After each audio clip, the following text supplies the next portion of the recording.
to episode 2 of Doral Homes Real Estate Talks. People come from the information, but they stay for the community. We are back with another exciting episode, and I am thrilled to have you all here. Today, we have a powerhouse in the Doral real estate scene, Luz Abreu. She's not just a local realtor, she's also a broker owner of Homes Miami Realty. Plus, she brings a wealth of knowledge as an international Mike Ferry coach. She knows the ins and outs of Doral real estate community, and she's from the Dominican Republic just like me. Welcome to my second episode of Doral Homes Real Estate Talks. Luz Abreu, good morning. Good morning. Well, thank you very much for having me. I'm so excited to be here. I was just saying on my story on Instagram that we met another while ago, and it's always such a big pleasure to be able to, number one, connect with my fellow Dominicans here in Doral. And number two, I'm so excited to be here. Thank you so much for inviting me to your episode number 2 of your podcast. We talk about it, and guys, that is a reality. No, thank you for coming on. So Luz, just tell us a little bit about yourself and what brought you to real estate and how did you land it here in Doral? Well, I moved from the Dominican Republic to Doral in 2005. The main reason why I decided to come to Miami at that moment was because, trying to have a change in my life at that moment. I have had my green card for such a long time, and I have never wanted to actually live outside of the Dominican Republic. But, I'm very grateful that I made the decision. It has been amazing. I have been living in Doral for 16 years now, such a beautiful city. I have great friends here. I have been able to help so many people. And it's, now I consider Doral my town, the place that I live, joy, work and have fun. And this is such a beautiful city. I know. I mean, sometimes it feels like we have preference because we actually live here, but we chose Doral. I chose Doral. Yeah, I chose Doral too. When I moved here, I got a job here in 41st Street, and I remember I used to live in Homestead, and my boss at that time, he was like, "No, Luz, you need to live in Doral. Homestead is so far away." And then I'm grateful that he laid out all the things that I needed to do to be able to afford my first house here in Miami. And I think I got my first house here. I was 7 months in Miami when I already was able to buy my first house here in Doral. Wow, what a high achiever. I've only been here for 7 months and I'm going to buy my first house. So what inspired you to take that step? That around me that I am a high achiever. Yes, I think I am. Yeah, but seriously, what got you to say, you know what, I just got here, but I'm gonna stay for the long haul, to decide to let me buy a house? So what was that? The first thing that happened to me was when I decided to come to United States. It was a test, yes, of course, at the beginning. But when I saw all the possibilities that this country had for me, there was no other choice to make. And then when I started working in Doral and see Doral was such a different city from what from Homestead, let's put it that way. From Homestead to Doral, it's nothing to compare. And I felt so welcome in the city. The city looks so vibrant to me at that moment. Most people were Latinos, so it was easy to keep my culture. And then I started hanging out with Venezuelan, with Colombian, with Brazilian. And then I was like, oh, I like this vibe. It's a melting pot. It's a melting pot, exactly. Then I learned that topic that says melting pot. But for me, Doral is number one. Something that grabbed me was so close to the airport. There was so many restaurants, and now we have so many more restaurants from what we have at that time. The city was growing, so in my career, it was perfect. It was the perfect opportunity for me to tap into that, because I knew I was going to grow with the city. So I had that opportunity to see myself growing with the city, and that's exactly what happened. Doral is nothing as it was 60 years ago when I moved to Doral. And that's the gateway. I have to say. No, that's the gateway, because that's what I wanted to ask you next. So you say you moved in here 16 years ago. I mean, think about it. Doral was incorporated back in 2003. So when you moved in here, it was like in its infancy. So what are the challenges and opportunities that you have seen, you know, buyers and sellers having like now in comparison to when you moved here? Well, one of the things that has always been an issue in a way, and this is the way that I always refer to that. When Doral started growing, I remember my friends, they used to say, oh my God, Doral is going to be the next scandal. Look, all the construction is going to be a lot of traffic. And I never forget that I used to say this line, and I still use it. And I say, well, grow comes with traffic. There is no way for the city to grow without traffic. Like they go hand in hand. So I will say that the biggest challenge that we as you know, residents of Doral, and mostly the people that live like, you know, from the 41st and up, like I live on the 33rd Street. So I don't see that much traffic in my street. But I know that from 41st and up, like there is a lot of traffic, like in, you know, in those key hours, you know, before going to school or before going to work, or when people are coming back. Like rush hour in Doral might be kind of challenging for those people that have to. But again, like I have always been that person that focus on the big picture. I have always been that person that focus on the things that are happening good for all of us. And the truth is that Doral has grown exponentially. Now we have able to have a downtown Doral that we didn't have it before. We have a midtown Doral that we didn't have it before. Now we have a city place where it's like cinemas, stores, gym to the quality of anatomy that those gyms are like in a very top cities and like neighborhoods, because it is targeted to a very specific high clientele. So like when we see all the beautiful things that are happening to Doral, and this is still such a beautiful, family-oriented, safe community, for me, to be very honest with you, I don't see myself living in any other place than Doral. Me neither. I mean, I know I live here, but there's a reason why people are flocking to Doral. I mean, we have, the last time I checked, over 81,000 residents. And it keeps growing, and it's gonna keep growing because more developments are coming to Doral. And one of the things that people love, I think, about Doral is, number one, we are so close to the airport. Like I travel a lot, and it's so easy for me to grab an Uber 5 a.m. in the morning, and by 5:20, 5:15, I'm already at the airport. Like that's goal right there. When people, like when I travel, sometimes I have to drive an hour, commute an hour to go to from the airport to whatever I'm going to stay. So the fact that we are so close to the airport is for me specifically is like amazing, absolutely amazing. When I'm coming back from wherever I am in the world, I go like, oh my God, 15 minutes I'll be home.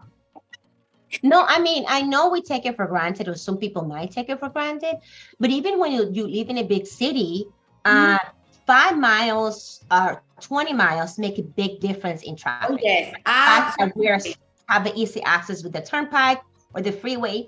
And it takes me back to when I was in Alabama. I don't know if some of our listeners know that I was in the military, and my last duty station was in Alabama in a little town called Enterprise. So for me to travel, like if I wanted to travel anywhere internationally, I would have to drive 3.5 hours to Georgia, to Atlanta, or to the bigger city in Alabama. So it was like, so when I wanted to come down to Miami, it was a 10-hour drive, but it was faster. Because if I had to drive 3.5 hours to the airport, think about it, you have to be there 2 to 3 hours prior. Yes, exactly. Then by the time you come, it's 10 hours. I was like, you know what? Let me just drive. Yes, yes. So I do like that, the fact that we're so fast, so close to the airport. So close. It's so close to the airport, and it makes our life easier. And one of the things that I have seen since I moved to Doral 16 years ago is like, this community is all about lifestyle. It's all about having a good life-work balance. I remember when I moved here, I used to go to the gym with my friends at 8:30. And at the beginning for me, that was late because I came from the Dominican Republic, where I used to go to the gym at 5 a.m. But then I liked it. I was like, oh, this is cool. Then, thanks God, I went back to my old routine. That is waking up at 5 and going to the gym like very early in the morning. But now this is what I do. Like some days when I decided that I'm gonna take the morning off, I go like, okay, let me be like these richest ladies in Doral that they go to the gym at 9 a.m. and then they go for breakfast with their friends. And then, so that I do it because it reminds me that time when I moved here that I was exploring the community and understanding how I was living in Doral. And, you know, like after you live here, you will be able to do whatever works for you. But this is a city that even when my friends come from other states inside the United States, they always say to me, like, wow, Luz, people look so happy here in Doral. Yeah, it's true. It's true because I like to refer to Doral as like a little gem in Miami because we're so close to everything. The airport, the beach, you know, the downtown Miami. We have our own downtown. We have everything right here is a hub. And you don't have the feeling of like Brickell or like the big city hustle and bustle or the people rushing. We don't have that. Even though we do have some traffic, it's not constant. You know, once you live here, you know exactly when to leave the house or not to leave the house or which streets to get. But now that we're talking about, you know, how people love living here, I just wanted to ask you this question. So what advice would you have for first-time home buyers that might be looking into moving, you know, any tips to make a smooth move if they decide to come here and make Doral their home? Well, for first-time home buyers, I have the same advice that I give to all my buyers. No, if you're going to come to Doral or any other city, the number one thing is make sure that you connect yourself with the best agent that is going to be able to guide you, to tell you the true and the ugly about any city that you want to live. And I know that agent will be able to connect you with that great lender that will give you what is exactly that you qualify for. It amazed me that still today, after we have talked so much about people being pre-qualified, that people say, oh, I want to buy a house. And they go like, okay, are you pre-qualified? Like, have you talked to a lender? And they say, no, but I want to go and see houses. That's wrong. The first thing that you need to do is to go through that process because you're going to know exactly what you qualify for. And then the agent is going to be able to focus exactly on that price point, that budget that you have. When moving to Doral, one of the things that I will consider is, and not even to Doral, like to every city, but a specific Doral that we're talking about, like if you have kids, make sure that you study the schools. And then even though most of our schools here in Doral are great schools, if you want a specific school, make sure that the residents or the area or the neighborhood that you're gonna live qualify to be on that school that you wanted to do you want your kids to go, so that way the process is much easier. Is walkability is important to you, then you know for sure you will have to be Midtown Doral, you will have to be in downtown Doral, or those areas that are easy for you to walk. Otherwise, here in Doral, we have public transportation, but it's not like, you know, like other cities. We're not like in New York.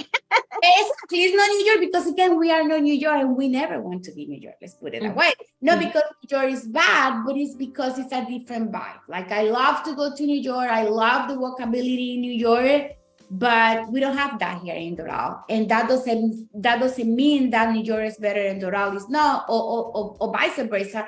What it means is target to a different audience. It's target to a different communities and popularity and needs. So, but again, we have here downtown Doral that if you're looking for walkability and at the same time you want that Cali family atmosphere, then downtown Doral is for you. But if walkability is not what you're looking for, then any other community in Doral has so much to offer. Most of the communities here have clubhouse. They will have pools, tennis courts, like golf course. Like right now, my house is across the street from the golf course. Like sitting at my house and overlooking the golf course it's just a beautiful feeling that is not so easy to find in any other places. What else can I say? focus on the things that you can afford. I say that to all my buyers. Your first home is not your forever home. So instead of trying to be frustrated or but is it that I want this house, but you cannot afford that house now. So let's focus on the house that you can afford. Be grateful. Always be grateful for what you can achieve now. And I know God, the universe, whatever you believe in, is going to be able to give you the access that you need to the next level. But start someplace. When you rent, everybody knows that, you are just paying somebody else's mortgage. So give a trust of faith to yourself. Just start building your wealth by buying something that later you will have something to trade in for. Because when you rent, it's like, okay, bye, ciao, here's your deposit if you didn't destroy the house. But when you have, for instance, this house, Betty, I bought this house in 2015 for $242,000. Today, this house is $600,000. That's crazy. That is crazy. I mean, that is the best advice that I'm glad that it's coming from someone else other than me, even though we're both agents. It's like people say, but I don't want to pay a mortgage. It's like you are paying a mortgage, just not your own. Exactly. Thank you. But no, you're on. And that's something that I always say to my buyers. When they come to me now saying, oh, but interest rates are so high. I say but when the interest rate were in the floor, my interest rate is 2.75. So why you didn't buy when I bought my house? Mm-hmm. And something that I always say, for instance, when I bought my house in 2015, my interest rate at that moment was 4.75. And then a year later, I refinanced. I cut to 15 years, and then it dropped dramatically from 4.75 to what I have today, 2.75. But what I'm trying to say here is you have to make the decision to do what best works for you and for your family, knowing that the prices in Doral, and I will say everywhere in Miami, are going to keep increasing because Miami is the place to be. Everybody wants to be here. If you I'm not that person that is glued to the news, but of course everything real estate related, I know and I watch and I know what is going on. When we read that, so many huge companies and corporations around the world are moving to Miami, what else do we need to know? Those companies are coming with their employees.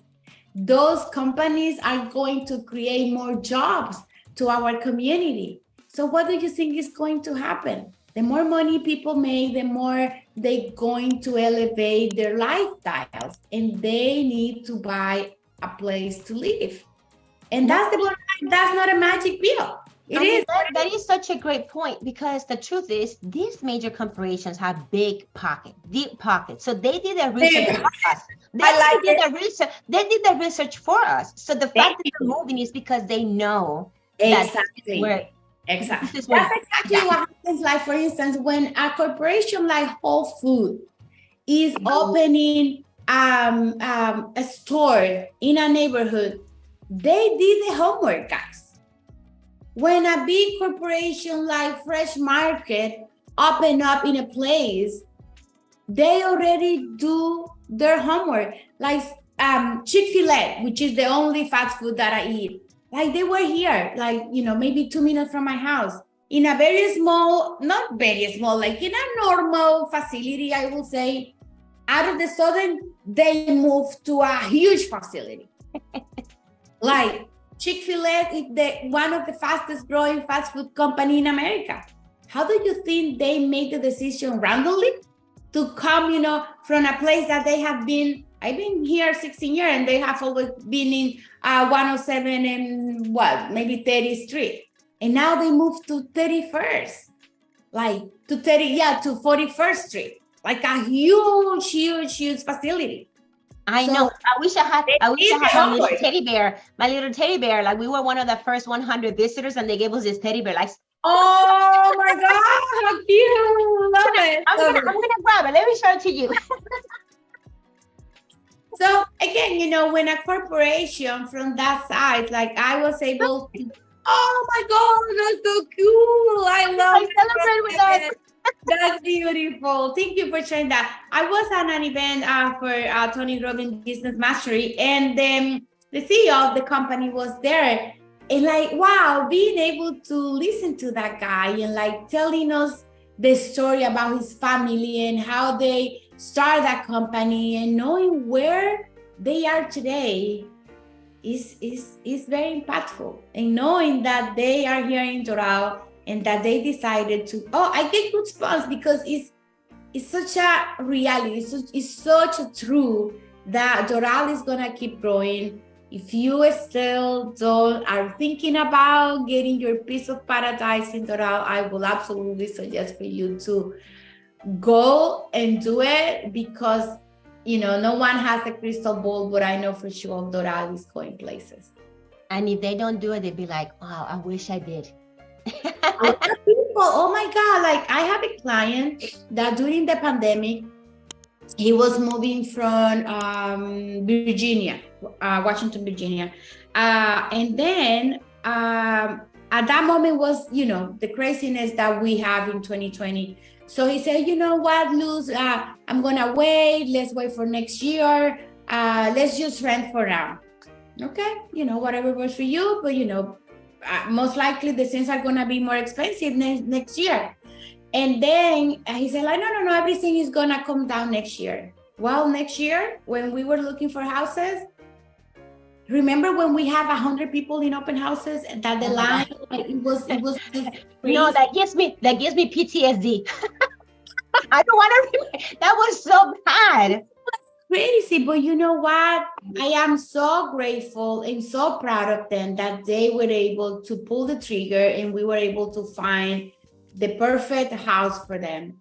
Now, at that same time, when he bought his house, he referred me to one of his friends, and then his friends like, oh no, I don't want to be like an hour in an open house. Let's just wait. Now, the same house I sold to my client is double. So now his friend is not able to afford it.